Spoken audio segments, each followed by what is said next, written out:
realize is that 95% of Pacific Palisades is gone. 98% of all of our members, all the preschool families at the church, all their homes are gone. Pray for our two churches, Community United Methodist Church of Pacific Palisades, and also the church north of here, Altadena United Methodist Church. Those two towns were just devastated and taken to the ground. There are neighboring towns around those two churches that also were affected, Malibu and Sierra Madre. Many neighboring towns, the church people have lost homes as well. So pray for them. A lot of people have the misconception that this is just a rich town, and there are a lot of people that have inherited homes, other people that live in a trailer park below, and just a lot of displaced workers right now as well. Well, our immediate response on Tuesday night when the fires broke out is that we opened the doors of the church, and throughout the night people were making their way to the church. I was getting texts all through the night. We just left the doors of the church unlocked, and people were finding their way into different Sunday school classrooms or different spaces in the church. We had a lot of animals that came with them because people didn't know how to evacuate with their dogs or their cats or their birds, turtles, and whatever. So we had a lot of creatures in the house. The next morning when I woke up, I also stayed the night in my office with our dogs. The next morning when I woke up, I went to go get breakfast for whoever happened to be at the church. I had no idea who was staying in the church. Only as the morning came did we see how many people had arrived overnight. Since then, we have been running water and food distribution. We've had a lot of people stop by for various services, and we're just trying to help the community wherever we can. Really didn't think it would, and then the next day the church was still standing. We don't know what else might have been standing, and we were really excited that the church was still standing, but about 2 hours later we saw that the tower on the church had caught on fire, and we saw firefighters. Some people were shooting some real-time video to us, and we saw the firefighters crying. We didn't understand what was going on, but at that point we realized there was no more water to put any fires out.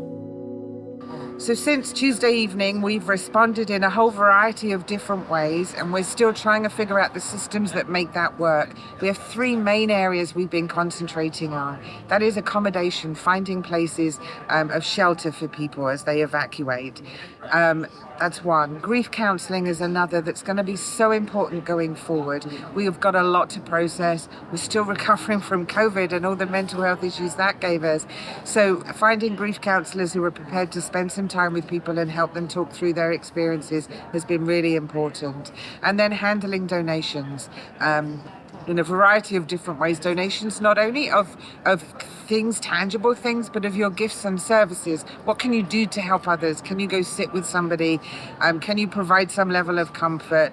Do you have particular skills in counselling? Are you a nurse? Are you a doctor? All of that kind of thing. And so keep those efforts coming in, keep those offers coming, because we will find a way to use the gifts that you want to share with us. The first thing I'd want the conference to know is that our CalPac response team is here, and starting on Thursday morning at 6:15, I texted our disaster response coordinator to say Pasadena is going to need water, we're going to need masks, we can't drink the water, we can't breathe the air, and so by noon I had a truckload of masks and water delivered, which was incredibly impressive to me. Since then we have just been giving that out constantly to anybody in the community that needs water and masks. My name is Carl Ports. I'm UMCOR's representative for CalPac Conference of the United Methodist Church. We are unloading today about 35 pallets of milk and other supplies. Tomorrow we have 4 more semis with water and more milk and some other items. just want to say a huge thank you to the many, many people who have volunteered to help us in so many different ways.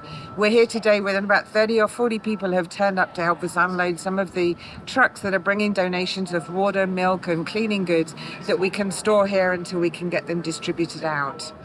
What we're concentrating on right now is your financial donations. And with that money, we are buying gift cards from places like Target so we can give them to people so they can go and buy those essential toiletries that they need, some new clothes and underwear maybe, and some food goods. So please keep that money coming in through our website or send me your electronic gift cards so that we can send those out to the people that really need them.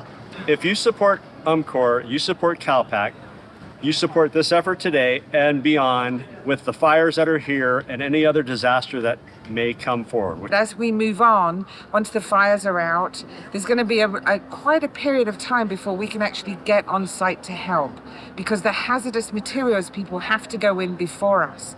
They have to make sure that it's safe, that everything that could poison us and affect our breathing and our health is gone before we can go in and help people start sifting through the ashes of their home in the hope of finding some treasures that survived before we can then start the rebuilding process. So please keep watching the website, keep looking out for the updates, keep finding out different ways you can help us as we figure out our response to this massive disaster here. Thank you.